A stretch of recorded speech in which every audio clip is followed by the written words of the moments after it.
española, también denominada Restauración borbónica, se refiere a la etapa política de la historia de España desarrollada bajo el sistema monárquico, que se extendió entre finales de 1874, momento que dio fin al periodo de la Primera República Española, y el 14 de abril de 1931, proclamando la Segunda República.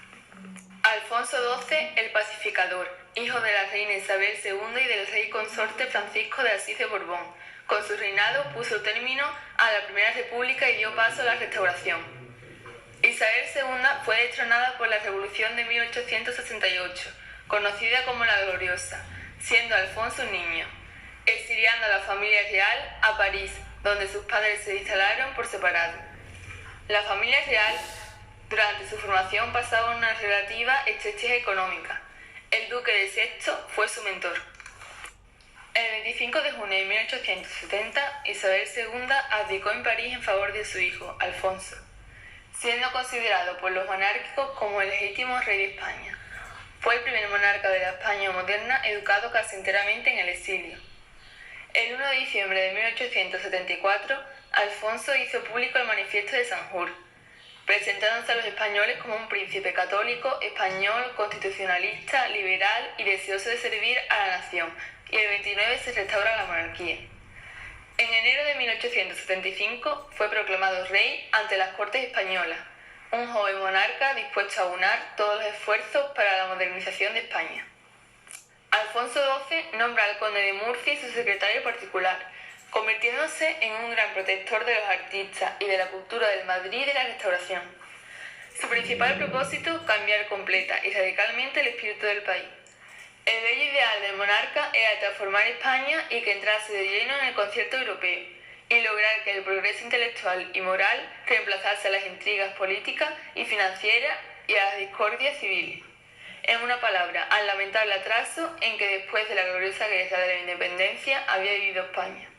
Durante su reinado, España se mantuvo neutral en el contexto de la política internacional europea. Se consiguió terminar con la Tercera Guerra Carlista y el conflicto con Cuba. En el marco de la Constitución de 1876, se tomaron medidas conducentes a una centralización jurídico-administrativa del Estado. El Manifiesto de Sanjur, de carácter político, firmado en 1874 por el príncipe Alfonso de Borbón, futuro rey Alfonso XII de España, en el exilio, mostraba su disposición para ser rey y partidario de una monarquía constitucional. El sistema político de la Restauración está absolutamente ligado a la figura de Antonio Cánovas del Castillo. Su pensamiento político fue reaccionario y antidemocrático, contrario al sufragio universal, pero fue un político pragmático y realista que buscó el consenso entre las fuerzas liberales en las que se cimentó el régimen de la Restauración. Tras ser el artífice de la vuelta al trono de los Borbones y configurarse como la gran figura política del nuevo régimen, fue asesinado en 1897. Estas fueron las novedades que propuso. Alfonso XII debería reemplazar al impopular Isabel II. Consiguió que renunciara al trono en 1870. Terminar con las continuas intervenciones del ejército, fuente continua de inestabilidad política. Crear un sistema bipartidista basado en dos partidos burgueses que pacíficamente se fueran turnando en el poder. La Constitución de 1876, heredera de la moderada de 1845. Se reunieron unas Cortes Constituyentes con mayoría canovista y se aprobó un anteproyecto redactado por Alonso Martínez, aunque su verdadero inspirador fue el propio Cánovas. La regencia de María Cristina de Habsburgo, que debido a la minoría de edad del rey Alfonso XIII, la jefatura del Estado fue desempeñada por su madre María Cristina de Habsburgo, Lorena, desde 1885, cuando fallece el rey Alfonso XII, meses antes de que naciera Alfonso XIII, y termina en mayo de 1902, cuando Alfonso XIII cumple los 16 años y jura la Constitución de 1876, iniciándose así su reinado personal. A finales del siglo XIX, España aún tiene algunas colonias del ultramar, pero el siglo XX empieza con pesimismo y frustración, debido a la pérdida de sus últimas colonias en el año 1898. Un importante personaje que encarnó las ansias independentistas fue José Martí, también poeta y autor conocido mundialmente. España pone fin a su imperio colonial con graves consecuencias también en el propio país. Desprestigio militar, nacimiento de la generación del 98, la pérdida demográfica, la crisis a nivel económico.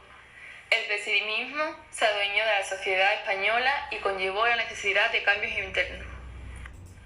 El reinado de Alfonso XIII. Desde su nacimiento en mayo de 1886 ya fue rey, ya que su padre Alfonso XII había fallecido 5 meses antes, en mayo de 1902, con 16 años de edad, y juró la Constitución de 1876, iniciando su reinado personal que se prolongó hasta el 14 de abril de 1931. El reinado se suele dividir en varias etapas: la regencia 1885-1902. El sistema conoció su estabilización, el desarrollo de las políticas liberales, pero también la aparición de grandes fisuras. El periodo constitucional 1902-1923 constituye el periodo de su reinado personal en el que el rey Alfonso XIII se atuvo al papel que le confería la Constitución de 1876.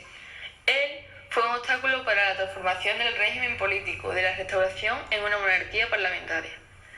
La dictadura de Primo de Rivera, 1923-1930. El rey no se opuso al golpe de Estado de Primo de Rivera, que acabó con el régimen liberal, uniendo su destino al de la dictadura. La lista blanca del general Berenguer, 1930-1931. Crecimiento de la acción republicana que llevó a la proclamación de la Segunda República Española el 14 de abril de 1931, y Alfonso XIII se vio obligado a marchar al exilio. Se conoce con el nombre de Semana Trágica a los sucesos acaecidos en Barcelona y otras ciudades de Cataluña entre el 26 de julio y el 12 de agosto de 1909. El desencadenante de estos violentos acontecimientos fue el decreto del gobierno de Antonio Maura de enviar tropas de reserva a las posesiones españolas en Marruecos, en ese momento muy inestable, siendo la mayoría de estos reservistas padres de familia de las clases obreras. Los sindicatos convocaron una huelga general. España inicia el año 1909 con Alfonso XIII como monarca y con Antonio Maura, del Partido Conservador, al frente del gobierno desde el 25 de enero de 1907. El desastre de Anual fue una grave derrota militar española en la guerra del Rif y una importante victoria para los rifeños comandados por Abdelkrim. Se produjo entre el 22 de julio y el 9 de agosto de 1921. El malestar creado por el desastre de Anual y las acusaciones al rey de lo mal preparado del avance que propició el desastre fueron una de las causas del golpe de Estado y la dictadura de Miguel Primo de Rivera. La amnistía regia de 1924 hizo que no se depuraran responsabilidades. Tras esta humillante derrota para España, la guerra continuó durante 6 años. En mayo de 1926, Abdelkrim se rindió y el 10 de julio de 1927 finalizaron los combates, al producirse la pacificación total del territorio, que permaneció bajo dominio español hasta la independencia de Marruecos en 1956. La Guerra del Rif, también llamada la Segunda Guerra de Marruecos, fue un enfrentamiento originado por la sublevación de las tribus del Rif contra las autoridades coloniales españolas y el imperio colonial francés. Conflicto en que participaron también tropas francesas, pese a haber afectado principalmente a las tropas españolas. Trienio bolchevique, periodo entre 1918 y 1920, enmarcado en la crisis de la Restauración en la que se produjeron importantes conflictos sociales en España, utilizándose habitualmente la expresión de forma restringida para referirse a las revueltas, manifestaciones y huelgas que se produjeron en la mitad sur de España, especialmente en el campo andaluz. Las esperanzas suscitadas por las noticias que llegaban de la Revolución Rusa en las masas depauperadas se dejaron notar, según el contexto local, en movimientos urbanos o rurales. El 13 de septiembre de 1923, el capitán general de Cataluña, Miguel Primo de Rivera, da un golpe de Estado. El gobierno del general abre un periodo marcado por la suspensión de las garantías constitucionales, la prohibición de otras lenguas que no fuesen el castellano, la disolución de las diputaciones provinciales y la censura de prensa. En 1924 funda la Unión Patriótica, partido único y personalista que sostiene a la dictadura. La Asamblea Nacional es un organismo creado por Primo de Rivera. En él se establece que la Asamblea tendrá una doble naturaleza fiscalizadora y consultiva en la labor del gobierno y preparatoria de proyectos fundamentales. La Segunda República es una etapa de la historia de España, la cual inicia el 14 de abril de 1931, fecha de la proclamación de la República, y culmina el 1 de abril de 1939. En enero de 1930, retirada la confianza de todos los sectores que lo habían apoyado, Primo de Rivera abandona el poder y se traslada a vivir a París. Totalmente destruido el régimen liberal tras la dictadura, Alfonso XIII nombra al general Berenguer nuevo presidente del gobierno. El daño causado por la dictadura al sistema político fue enorme.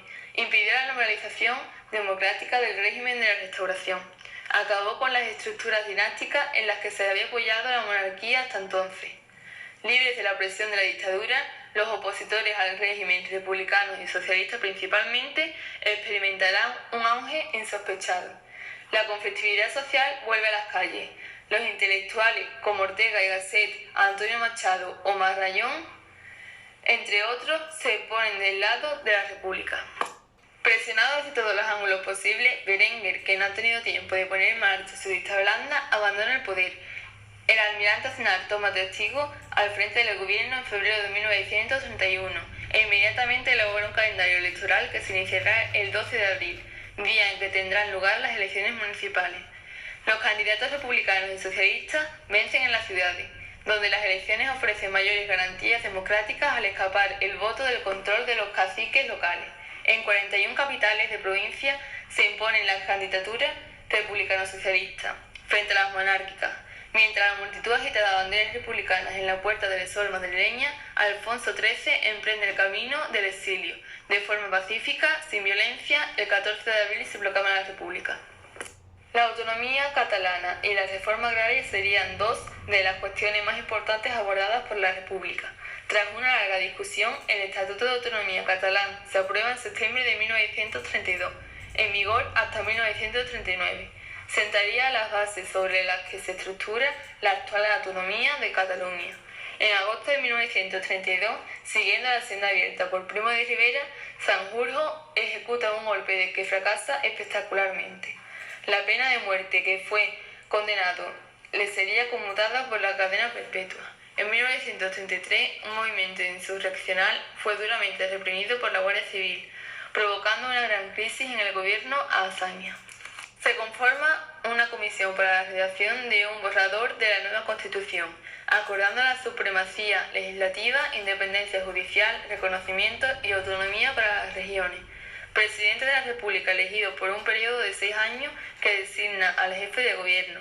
Finalmente es aprobado el 9 de diciembre de 1931. Alcalá Zamora es elegido presidente de la República Española, 1931-1936. Un día después, Azaña es designado presidente del gobierno. Se conoce como la Sanjurjada al fallido golpe de Estado que se produjo en la madrugada del 10 de agosto de 1932 contra la Segunda República Española, liderado desde Sevilla por el general José Sanjurjo. Solo tomó parte en el mismo una fracción del ejército español, lo que supuso su fracaso desde prácticamente el comienzo. Constituyó el primer levantamiento de las Fuerzas Armadas contra la República. Aunque sin mayoría suficiente, la seda de Gil Robles se impuso en las elecciones de 1933. La crisis económica internacional desatada tras el Jueves Negro de Wall Street en octubre de 1929 afectó a la consolidación de la democracia en España. El levantamiento revolucionario de octubre de 1934 fue aplacado en toda España. La fuerza del sindicalismo minero ligado a la UGT permitía el primer intento de revolución socialista en España. De la huelga general se pasó a la insurrección,